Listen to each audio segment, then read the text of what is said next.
అమావాస్య వస్తే మధ్యాహ్నం ఎవరింటికి వెళ్ళకురా అంటారు.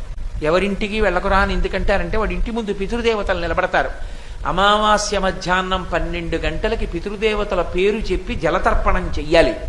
కనీసంలో కనీసం అలా చేయకపోతే స్వయం పాకమన్నా ఇవ్వాలి.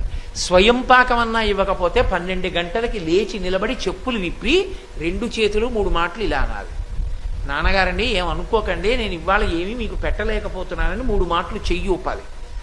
అలా కూడా ఊపకపోతే పితృదేవతలు ఆగ్రహిస్తారు. దుర్మార్గుడు, నేను జన్మనిచ్చాను, అమావాస్య 12 అయింది, అయినా సరే నాకేం చేయడం.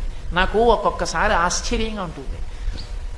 నేను చెప్పిన మాటల్ని ఎంత గట్టిగా పట్టుకుంటుంటారంటే కొంతమంది, మా మోహన్ రావు గారు అమావాస్య వస్తే ఏ బ్రాహ్మణ కుటుంబం కన్నా నిష్ఠగా చేస్తారు పితృదేవత. 12 అయ్యే వరకు ఉండి బ్రాహ్మణుల్ని తీసుకొచ్చి స్వయం పాకం ఇచ్చి అప్పుడు భోజనం చేస్తాడు ఆయన.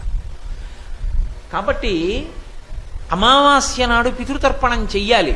ఆంధ్రదేశంలో అంటే సమస్త ఆచారములు లుప్తమైపోతున్నాయి, కానీ ఇప్పటికీ ద్రవిడ దేశంలో మహాళయపక్షం వస్తే ఏ దేవాలయానికి వెళ్ళరు.